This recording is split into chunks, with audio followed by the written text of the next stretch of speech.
Hey everyone, welcome to the theamtake podcast. I'm Amy. And I'm Marv, and we're two parts of this very awesome podcast. Join us as we explore a variety of topics every week. And this week we'll be talking about how the pandemic affected us personally and how we dealt with it. I know the topics of COVID-19 and the pandemic can be a bit touchy as some people make it a political one. But I thought it would be a good idea to let you guys know where Marv and I stand when it comes to that from the get-go, so that you may set your expectations. Yeah. So we're gonna go in. With our thoughts on COVID.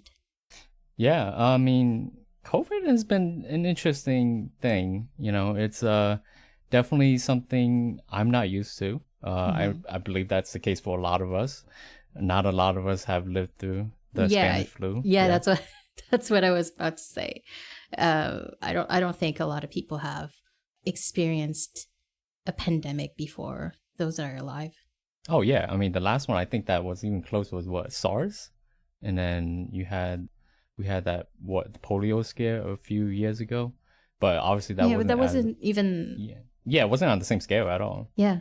In regards to the unknowns, you know, for me it very much felt like playing Plague Inc., which is a mobile game that you play as the virus, I guess you can say. You decide on how to evolve and mutate, and then how best to take out the human race. Yeah. A lot of the news tickers that come out of it is very similar to what we saw during the pandemic, or the beginning of the pandemic. Yeah. And I'm actually not surprised that a pandemic would occur, because viruses and bacteria, well, more so viruses, they have high mutation rates. Yeah. So then once in a while, I'm not surprised if a virus got much stronger and just wreaks havoc. Of course, I have never experienced lockdowns, so this was a eye-opening experience for sure, but I can't say that I'm surprised it happened. Oh yeah, I heard it wasn't pretty bad in Quebec in regards to lockdown. Oh yeah, it was very strict at one point. Okay, I think the first ever lockdown, they didn't want people out of on the streets after 8 p.m. or something like that. And then they moved it to 10 p.m. Oh, so you guys had a curfew? Yeah, we had a curfew. Oh wow, that's interesting. And it was mandated mask everywhere, and you weren't allowed to go see your friends or family. No gatherings. No this, no that.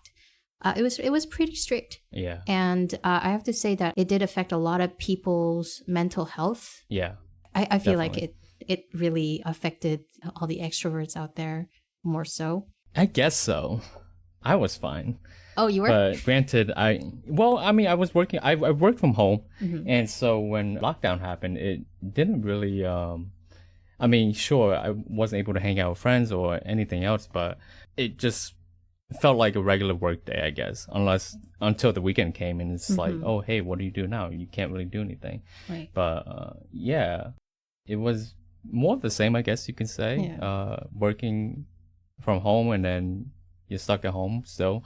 I don't recall us having curfew, not that strict like you guys, but definitely lockdown and restrictions on going out, gatherings, and the mask mandate. However, I am in Texas, so there was a lot of back and forth, a lot of protesting in regards to people not wanting to wear masks, and how discussions on whether masks was necessary. How bad were the cases in Texas? Oh, it's terrible. I recall Texas had one of the fastest growing rates of people having COVID or getting COVID. Oh. And so it was pretty crazy. Just because Texas has such a large population, and so it was pretty high up there. I recall. I remember at the beginning of the pandemic, our province was the leading province for the COVID numbers, and I'll tell you why. Yeah. It's because the spring break in Quebec, is 1 week in advance than the rest of the country. And so people would have traveled internationally and gone back already. And spring break was somewhere in March. Oh, perfect timing. Goodness. Yeah. So that's why. But yeah, speaking of stats, I thought it would be interesting to give out a bit of statistics from the World Health Organization. Let's start with the United States. Cumulative cases so far, 93,822,000. Wait. About. 93? And wait. 93 million? Yeah, cases. 93.8 million cases. Wow. Since the beginning. Wow, okay. And the number of deaths is 1 million. Sheesh. I'm rounding, by the way. Yeah. But yeah. In Canada, we have cumulative cases about 4.1 million and 44,000 deaths. Jesus. And worldwide cumulative cases is about 605.9 million. And the cumulative deaths is around 6.5 million. Oh my God. That's a staggering number. I didn't think it was that high. Mm-hmm. I know it was high, but I didn't think it was 500 million people who were infected, and then just as 6 million people died. Yeah. Oh man, that's that's pretty crazy. I don't think anyone expected that. And I kind of went around the globe, just to check on the other countries. Yeah. And I would have to say, I think America has the most amount of deaths. I was kind of surprised, actually. I didn't know that. I thought it would be, say, India, because at some point India with the Delta strain, it was pretty bad in India, and then I saw a live footage of a Canadian reporter in the hospital, and it was just it's horrible. But yeah, I was surprised that America was leading in numbers of deaths. I don't know if it's slowed down now. Like I don't know if you keep up with the numbers nowadays, but locally it has. Okay. Locally in Austin it has drastically lowered, but I don't know on a nationwide level. Okay. But people still catch it. Yeah. Because I caught it last week, so. You did. And how did it go? I'm vaccinated, have my boosters and stuff, so it was bad for the first 3 days. Definitely felt like death. Lots of chest pains, lots of breathing issues, and then after that it really calmed down after my fever broke, I think, and then from there it was just dealing with the chest pains or the constant coughing, things of that nature, just hoping that I don't have symptoms of what they call long COVID. And as of today, things have been pretty good. So it's subsided substantially, and so I attribute it to having gotten my vaccinations as well as all my boosters. Yeah, I was gonna say, like, imagine if you didn't get your vaccine. Yeah, it's crazy. Symptoms would have probably been much worse than they are. Yeah, it's avoided it for about 2 years, and then all of a sudden, finally catch it. So. I know, it's weird. My brother also caught it, and he lost his sense of taste and smell. And it's been a while now, and last time I went to family dinner with him, I asked him about his sense of taste and smell, and he says it's recovered about at 80% now. So it seems like it's kind of long lasting for him. Oh man, that's unfortunate. Yeah, I didn't lose my sense of smell or taste, and that was the number one thing that I was concerned about, because I don't know, it's just one of those things that you never hope goes away, and then when it does, you just like, it's weird. So I'm glad that I didn't have those issues. So wait, had you had it though? Like if you did lose it, would you have tested it? Like would you have, I don't know, drank vinegar? Oh, Yeah, of course I would have, You and I would've? did. Even after I have an apple cider vinegar, and so I had it open and to smell it and to be able to just make sure that I still have that sense of smell. Okay. And I made sure that I didn't lose that, because that was my number one fear is because it's one of those senses. It's like a sense, so you don't want to really lose it. And so that's what I feared the most, basically. Okay. Of course, you had the respiratory issues and coughing, things like that. But the biggest thing that I was worried about, losing my sense of smell, losing my sense of taste, and I just it's just one of those things that you don't ever want to happen. And I was scared. Understandable. Look, I mean, life would be boring if you couldn't taste anything that you eat. Oh yeah, definitely. Understandable. I mean, yeah, imagine that. Like, just eating everything tastes bland. That'd be such a tragic life. And so how was it for you? How did you get through this pandemic? Actually, you know what? Is the pandemic over? I don't think so. Did anybody declare? No, I don't. Okay, so it's not over yet. Yeah, I think it's ongoing. And it's so weird. It's so weird because like all the restrictions are lifted here locally. Yeah. There's no more mask, and our province was very strict about it too. So there's no more mask. Gathering is allowed. You can do pretty much anything, whatever you want, essentially. Yeah. And very recently, I went to local Ukrainian festival. Nobody was wearing masks. Me and Joe, we were the only one wearing masks. And we got a few looks. Really? Yeah, we got a few looks from people. It was kind of weird. Interesting. Well, it's a personal choice. It was just I felt like there were a lot of people, and I don't know what it is, but me and Joe, we have some sort of a sore throat for the past few days. So I don't think it's COVID. I really don't, but just gonna monitor it. Yeah, I mean, that's all you can do, right? And then hope to God that you don't catch it. So so wearing masks has been a very divisive topic. People want to wear it, some people don't.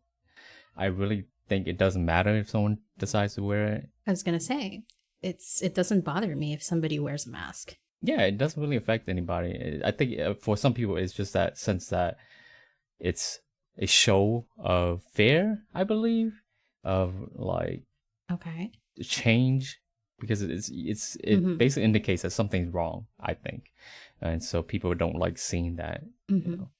But that was my experience in Texas anyway. A lot of people who were against the vaccines were also anti-mask as well.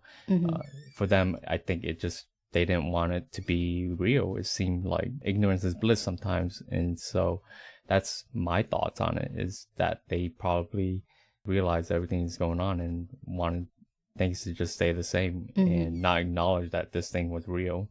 No vaccine, no mask, everything's okay, no issues. But obviously the reality of it is that people were dying left and right, getting infected. Yeah, unfortunately. But yeah, in terms of my personal experience, 2020 was a pretty crummy year for me. Yeah. My birthday's in March, and that was when the pandemic in Austin specifically hit hardest, or when they mandated mask and reduced gatherings, things of that nature. I remember we were trying to book a a restaurant, and we decided last minute not to do it because of the growing pandemic issues and ongoing lockdowns. And so my birthday was spent not going to a restaurant, but which is fine, And then, I mean, that year, my grandfather passed away as well too, not due to COVID, due to old age, and he had some complications. But that was right before COVID. That's right before March, so that's around February, around that time, or at the beginning of March. And then I did have two relatives who passed away due to complications from COVID through May and June, I believe. And so that was tough. We couldn't attend the funeral. Funeral was really close family only, and nobody from out of state had a chance to visit or anything in that regard. And so that happened. Did you guys also have like a, because I know you guys have tolls in between states, and so did people get turned away at the border of the states? No. Was that something that happened? Yeah, it's a thing. It was a thing here. Wait. During the lockdowns. Oh, so you couldn't cross province? No.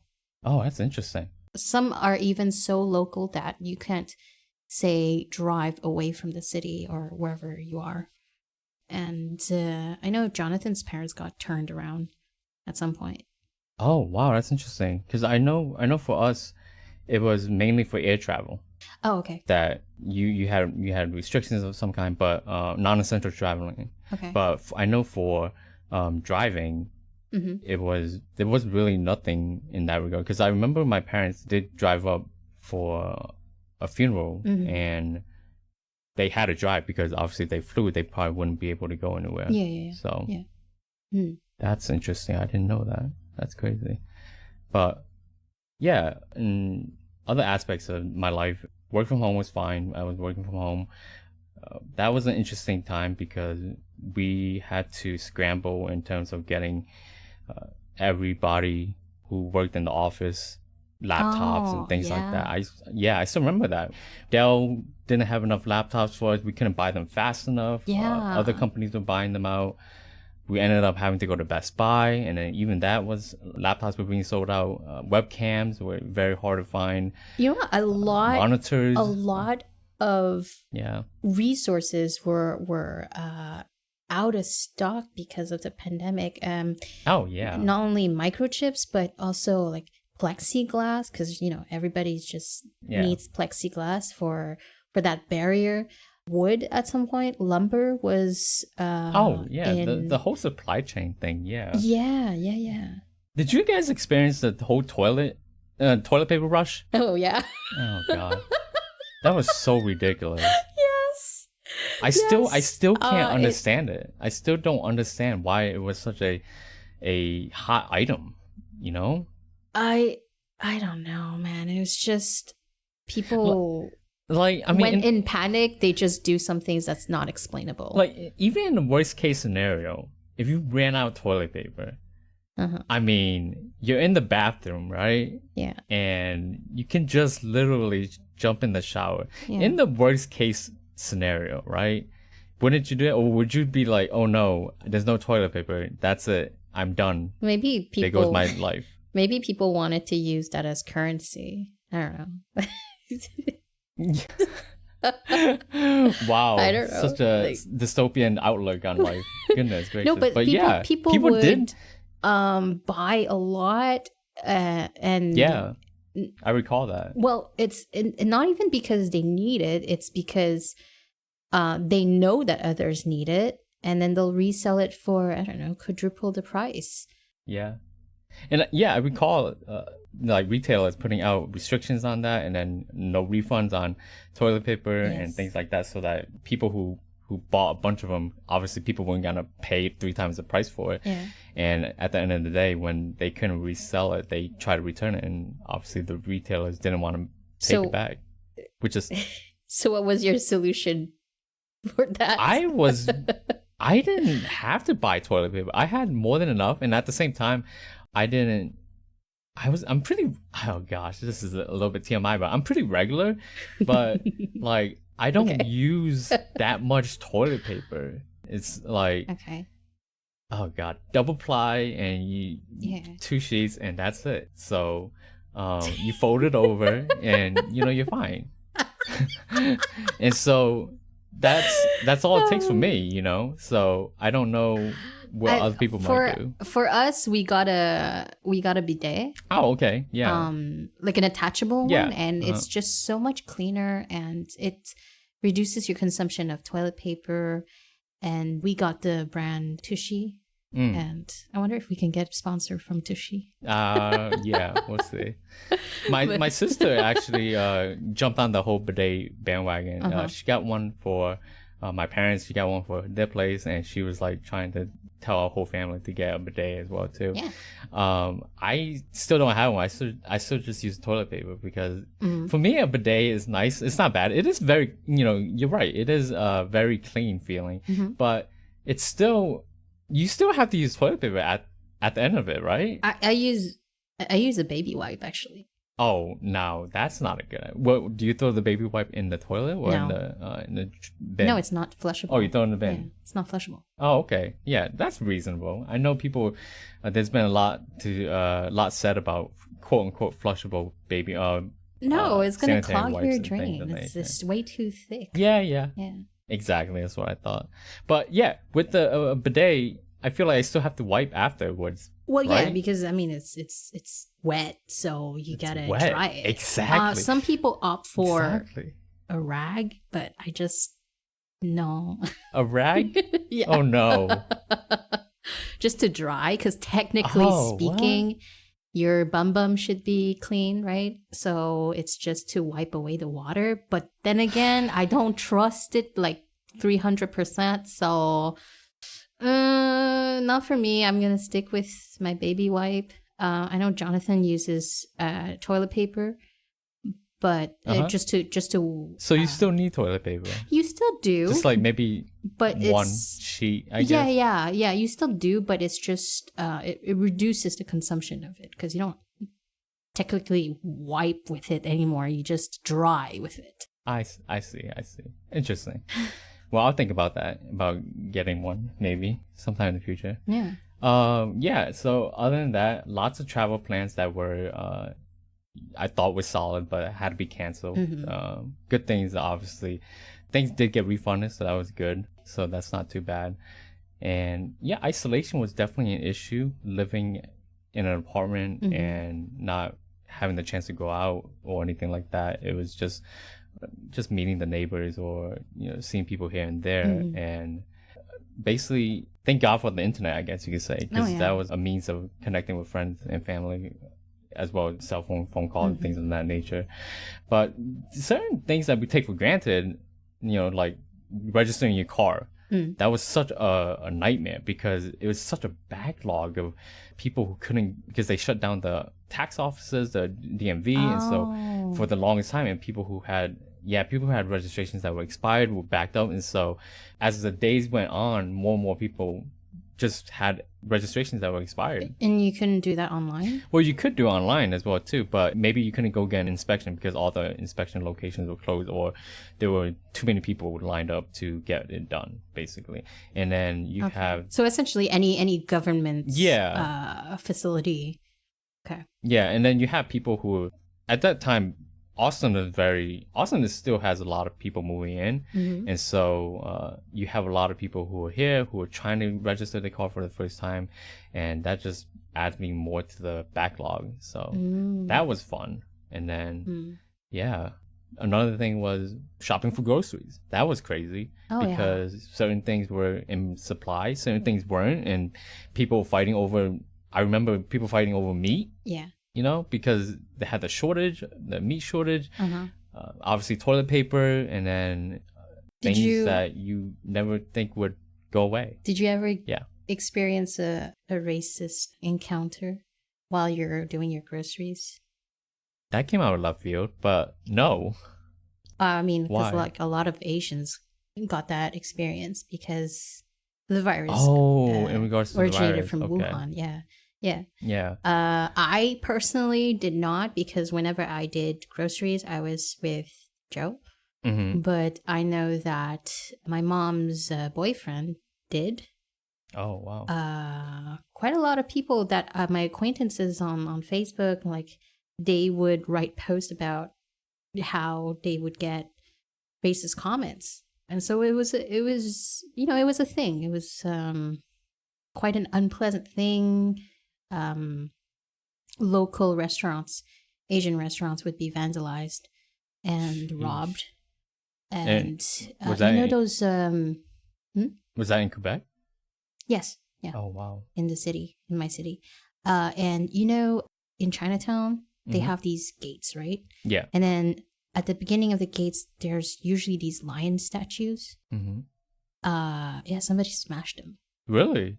Yeah, so What that the? was not nice. And also, well, aside for that, did you guys also in the grocery store have those arrows on the ground where it's like a one-way thing? You had to move in the direction of the arrows, and if you move in Yeah. the wrong direction, then you then you would get reprimanded. And Wait, reprimanded? yeah, because the employees watch you like a hawk, like you're not supposed to move against the direction of the arrows. Oh, wow. No, I don't recall that. I remember them having arrows and specific directions in regards to like checking out and things of that nature, Oh. but not like shopping wise. Oh. It was only like going to stand at a specific location before you check out and waiting Oh. for a cashier to call you over to check out. But there wasn't really Oh, okay. Because I guess highly enforced or or restricted or anything like yeah, that. for But then again, it is Texas, okay. so Yeah, well, I personally I find it a little ridiculous and overkill because they mapped out the whole entire grocery store. In every grocery store, they mapped it out with arrows on the floor. And you're supposed to move in only one direction. And if you moved past, I don't know, the cucumbers and you forgot to get it, then just do another round because you're not you're not going back. oh what? Yeah, That's yeah. crazy. Oh, but you guys had a curfew too, so I guess Yes. that played into it, maybe. Oh, I see. I don't know if it's because of the curfew, but Uh-huh. it was to limit the. Oh yes, it was to limit the proximity that you're close to somebody. Yeah. Because Yeah. because they were also limiting the number of people that could enter at one time in the Oh, I grocery store. remember Like that. if you, yeah, you had to line up to go to the groceries because they would, I don't know, Oh, allow only 50 people at once. oh my gosh, yeah, that I just recall.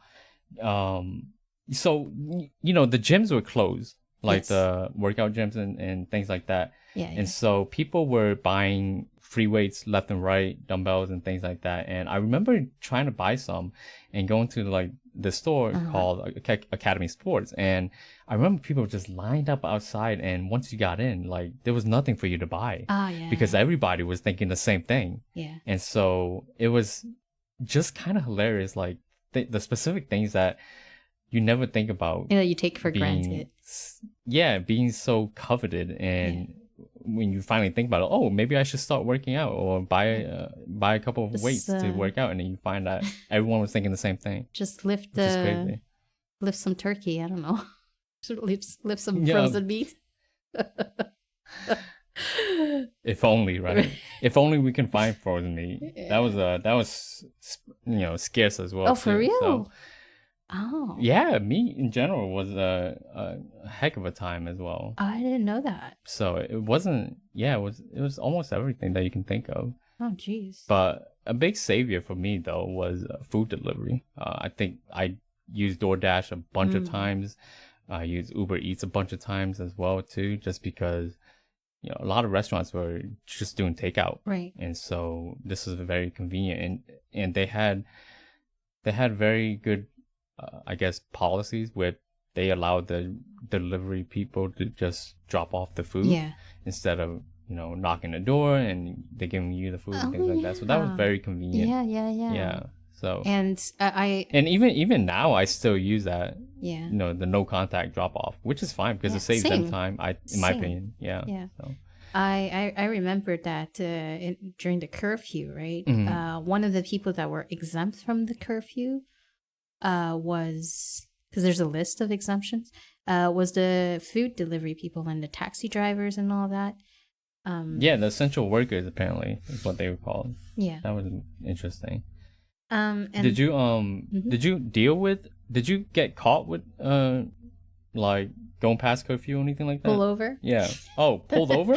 Yeah. Well, work issued a letter, Uh-huh. and it was to justify why we were still out on the streets late at night, past curfew. Because at the time I was working evening shift. Oh. So I would end my shift at midnight. And so for sure, the police would have every right to pull me over and then ask why I'm past my curfew. And I would have to present my my letter from work. Oh my goodness. But I did not get pulled over. A few of my colleagues did. Oh. But yeah, I think at the time it would be something like a $500 fine if it was. If you didn't have that letter, I guess. Yeah. If you didn't have that letter and you had no reason to be out past curfew, you'd get fined. Oh man, that's crazy. Yeah. Did you guys go out when everything was on lockdown? I know you said that everything was on lockdown. You guys had a curfew. Did you notice no cars on the street or it on was the highway or anything like that? Completely empty, no traffic. It was amazing. Yeah, it was interesting. It's very interesting because in Austin, there's always traffic on the two major thoroughfares, Highway 1 or MOPAC, and then Interstate 35. And I remember going downtown to take pictures, and there was nobody. It was crazy. You could stand in the middle of a street, one of the major streets, and just see as far as it can go and not see a single car. And that was strange. It was very eerie. Yeah, it was definitely, and it did feel like a dystopia. A post-apocalyptic scene. I remember reading news articles about animals showing up because there's no human activity, so you would have animals showing up in the cities. Yeah. And then Los Angeles, I believe, was one city that always has like a haze over the city. Yeah. But because there was no cars or anything like that, you saw the city it was clear as day because there was no haze due to cars or anything like that. So that was very interesting. Right. The pollution was lower. Yeah. It's crazy. Like the things that happened during the pandemic that you never think would happen in a million years, and it does, and then we witness it. It kind of gives you a glimpse of no human activity and what it would look like. Yeah, and in an ideal situation in regards to like conservation or global warming or taking care of all that pollution, things of that nature. Yeah. Very humbling, I guess you can say, for us to be able to see a glimpse of that natural world per se. Yeah, absolutely. So for Canada, did you guys have anything in regards to like rent being frozen or economic stimulus sent to like the citizens or anything like that? I know that at some point people were having a really hard time finding apartments, and it was scarce and it was expensive. And for an apartment hunting, there would be lineups. So I've heard about that. I haven't experienced it myself because we bought this house just before the pandemic. We bought it in November 2019, and then the pandemic hit. And so we were very lucky about that. But yeah, no, there were cases of people finding it very hard to find apartments, essentially. I see. Yeah. So what about in the States? In the States, I mean, there was rent being frozen. There was a executive What do you order. mean by that? So like landlord doesn't require you to pay? Well, not the landlord doesn't require you. The city put a stop on evictions. So that if someone didn't pay rent, then there's no way to evict them or to start the eviction process. I see. So it was called a moratorium, and it was done nationwide. And that was very interesting because I work in the apartment industry, but on the IT side, and it was very interesting being on that side of things and trying to work with people in regards to paying rent, because some industries were affected more than others. Certain things like tourist industry, the hospitality industry, hotels, restaurants, things of that nature, all affected because of the pandemic. And so a lot of people just basically didn't have work. They may or may not have a job, but regardless, there was no income coming in or no revenue coming into the restaurants or whatever business it was. That's what you meant. In terms of that, Canada did have something of that sort. It was a nationwide program, financial aid, for people who lost their jobs, had no income because of the pandemic, they could apply for that financial aid. And I believe it was somewhere around $2,000 per month. And wow, that's not bad at all. Yeah, it's not bad. You can apply it and they'll provide you with that financial aid. But thing is, if you apply and it's not true, then not only do you have to refund it, but you're also fined. And a lot of people got caught. Oh, that's nice. Because they were abusing that financial aid. Sheesh. Yeah, in the States, I know they had the payroll loan, the PPP loan, which was given to a lot of businesses. Ironically, a lot of that was ultimately forgiven. And in the same vein, there was a lot of people who actually took advantage of that. And I believe very few people actually got reprimanded or caught in that regard. Especially you had, now that it's coming out, after the student loan forgiveness that Joe Biden has put out, that you find out a lot of these politicians, even some of them had these PPP loans that were forgiven in the hundreds of thousands of dollars. And so that's the irony of that is there are people who are against student loan forgiveness, but then it protects the 1%. Yeah, so they had hundreds of thousands of dollars in loans forgiven by the government. And so it's like, okay, they're complaining about people getting $10,000 reduced from their student loans, but they had hundreds of thousands of dollars forgiven. So that was the irony of that aspect. So I know you work in the medical field. How was your job affected in Canada during the pandemic? Okay. So I work in the lab, and I work in the microbiology lab at a hospital. So we dealt directly with the COVID PCR. And like anywhere else, the lab wasn't well prepared, right? We didn't have the equipment. We didn't have the people in numbers and also in training. And because of that, it resulted in a lot of medical staff being injured from repetition of movement, and myself included. Now, why is it that it's repetition of movement in COVID PCR? It's because every damn sample, and it's a screw cap, right? I had to unscrew it for every sample. And so it was overuse of the thumb, and I got injured. I would say not half, but I would say at least like 25% of the lab people got injured, mostly young people. And so definitely I have a lot of resentment towards the healthcare system because management knew how many of us were injured, but they didn't do anything about it. Goodness. And to management, we were just a number. And I just felt very underappreciated. And I tried everything in my power to change that. I've spoken to my supervisors. I've spoken to my managers. I've went to my union. I've went to the government. And the government audited my workplace. Oh, wow.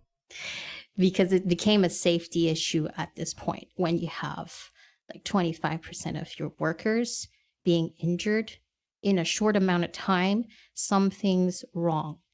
And so they audited the workplace, but nothing came of it. And I did everything I could, but aside for the work environment being not safe to work in, it was also toxic because I just feel like the high stress and fatigue from everybody, it just brought out the worst in some people. And it only takes a few people to, what is that saying? It only takes a few rotten apples to spoil the barrel. So it was a terrible negative experience for me, and I couldn't take it anymore, so I quit. And it's not only in my lab, every public labs or units, no matter what profession in the healthcare system you have, no matter if you're a nurse or a doctor or you're a technician. Yeah, I recall that. There was a lot of nurses and doctors actually frustrated with how everything was being handled from the government aspect as well as management. We saw that in the news and on forums and on Reddit. There were lots of nurses and doctors coming out and just letting the public know about exactly what's going on in the hospital and the number of issues they were dealing with on a daily basis, on a minute to minute basis, actually. Having to try their best with or without personal protection equipment and things like that, having to reuse masks, things like that, just because they didn't have enough. So I definitely get it. There was a lot of frustration in the exactly. healthcare workers. Exactly. It was a lot of frustration, and it's such a shame because I went into this program, this career, thinking that this would be the career until my retirement. And I loved working in the lab. I loved working behind the scenes and testing samples and coming up with the results and issuing reports to the doctors. I liked my job, but that wasn't enough for me to stay in such a toxic environment. And so I left that behind. Well, I mean, thank you for what you did. You guys with the front lines. So without the testing, without you guys actually doing the PCR testing, like you said, you guys are doing it manually by the hundreds per day, and so thousands. That's definitely tough. Thousands. It was ridiculous. It was just ridiculous, and it's. Anyway, I'm not gonna go into it because I can talk about this all day long. Understandable, definitely. But definitely traumatic. Exactly. It was a very traumatic experience, man. I developed anxiety because of that, and oh wow. I didn't even want to go back to work. I was dreading it because of who I had to work with, and it was just so bad. But anyway, I see.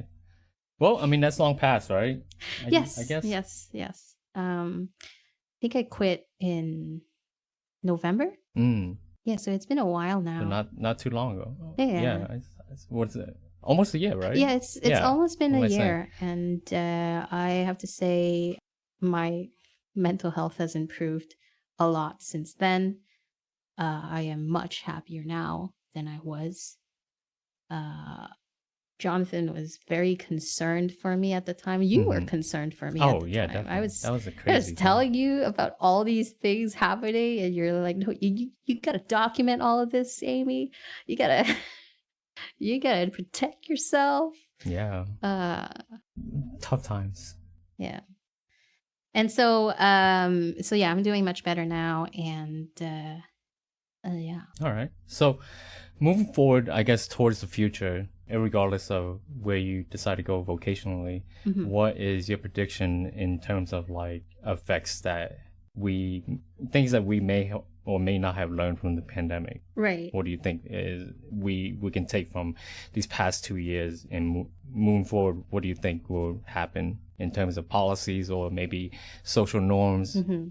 Things of that nature. Yeah. So I've mentioned it earlier that I still wear a mask when I go out. So especially when there's a lot of people, like a festival. Oh, okay. I really think that's going to be normalized at some point because if you look in Asia, they've normalized wearing masks for such a long time. True.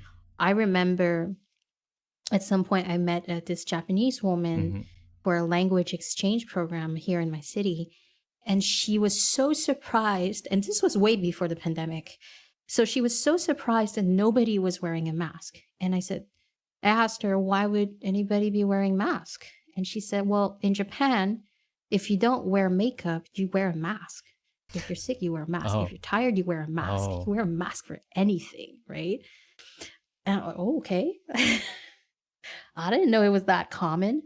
But I'm thinking back at the news reporters that I see even before the pandemic, say in Hong Kong or in China. And then sometimes they have shots of people on the streets. And then, yeah, you do see a couple people wearing masks and it's absolutely normal for them. Yeah, definitely. And I think that at some point in the Western, like North America, it'll probably be like that too, eventually. Yeah. I mean, it definitely was normalized during the pandemic or the height of the pandemic, but I don't think that it should be seen as something abnormal or anything like that. It should definitely be normalized just because it's better than nothing. You know, especially when you're sick, you don't want to get other people sick. Oh yeah. So it's just a way of protecting other people from your sickness, especially if you have to go out or if you have to use public transportation or go to the store or things of the nature. So it just seems like a win-win situation. Oh, it definitely is. Yeah. And it's just a question of people not giving into the fear. It's just the mask is there to protect them. And speaking of normalizing things, I feel like work from home is another thing that's normalized. You think so? I think so, because I think a lot of companies realize that they don't need to rent the office space anymore. Like, how much money were we paying per month for that? Yeah, that's true. But I feel like the mentality on that is that they already rented these huge offices, and so they want these people to go back in the office, and that's what it seems like it's happening now. I think they're going away from a full remote work environment to a hybrid where people still go into the office maybe 2 or 3 times a week as opposed to working from home completely or going to the office completely. But I think remote work is normalized in some aspects of it, but I think full remote work might be kind of dependent on the industry, I'd say. Yeah, I think you're right on that. I think it's a 50-50. I know some people love the fact that they don't have to like they can stay in their PJs and work. Oh yeah, definitely. And they don't have to put on their makeup and work, and they don't have to worry about transportation, like traveling an hour, 30 minutes to work. They save on gas. And then the opposite is also true, especially for parents with young children, and they just get interrupted all the time because, daddy, mommy, yeah, that's true, come play with us. And so they just want to, they love their children, of course, but they want to be productive, and in order to do so they need to get away from home. Yeah, makes sense. So there's different opinions about that. We'll see what the future brings. That's true. So another industry that was affected, I think, in my opinion, is the entertainment industry. I know for sure movie theaters were definitely on lockdown. It's definitely a breeding ground for pandemic issues like COVID, just because the proximity, you're next to somebody, you never know if they're sick or not, and it's dark and people cough and there's food being shared and things like that. So that was an interesting thing. And with that came the rise of like theatrical releases on streaming services, like HBO Max having Disney Plus and all that. One day release, or the first day releases not being at the theaters, but either being on streaming or being on the streaming service and at the theater at the same time towards the end of the pandemic. So I feel like that's gonna change the trajectory of that. What do you prefer personally? Do you prefer going into theaters or at home? I still prefer going to the theaters because it's a completely different experience, especially if it's something, a movie that is shot in, say, IMAX or something like that, and you really can't experience something like that at home. I mean, you can come close, but you'll be spending thousands of dollars, and even then, it's not going to be the same. So there is definitely that magic and romance of going to a movie theater with a friend or a loved one and experiencing something that, especially if it's a really good movie, that you get to experience together. I would have to say it's the opposite for me. Oh, really? I remember going into theaters to watch Dune. I don't know if you've watched Dune. Oh, Dune? Yeah. Yeah. And for some reason, they had stopped. Because before in the movie theaters, it was you got the seat and then the seat next to you would be empty. Yeah. They would make sure that the seats next to you were empty. It wasn't the case. It was a full house. And I heard some coughs and I wasn't comfortable. I was kind of paranoid, to be honest. Even if I had a mask on, I was slightly paranoid. Dune was a good movie. It was beautiful. It reminded me of like one of those BBC documentaries. Oh. The shots were amazing. Yeah. But the music was so loud. I had to... Oh my God. I had to plug my ears at some point. I would have rather watch this movie in the comfort of my own home, to be honest. I guess so. Mm-hmm. Well, I mean, that's personal opinion, right? So you have that option now, which is great in a way, per se. So if you want to watch it at home, you can. If you want to watch it at the theater, you definitely can at the same, roughly the same time frame as well, too. So I think having options is pretty good, too, as well. Definitely, for sure. Yeah. And I guess this is pretty much concluding our podcast. So thanks, everybody, for tuning in. How was your experience with the pandemic, and how did you guys deal with the changes? Go ahead and let us know by shooting us an email. If you have any other questions or suggestions as well too, definitely reach out to us at theamtake@gmail.com. That's the theamtake@gmail.com. It's THEAM as Mary, TAKE@gmail.com. Yeah, and next week we'll be talking about online friends. Are they real or not? Can deep, meaningful friendships be formed without ever physically meeting up? So what's your take on that? Join us next week for that discussion.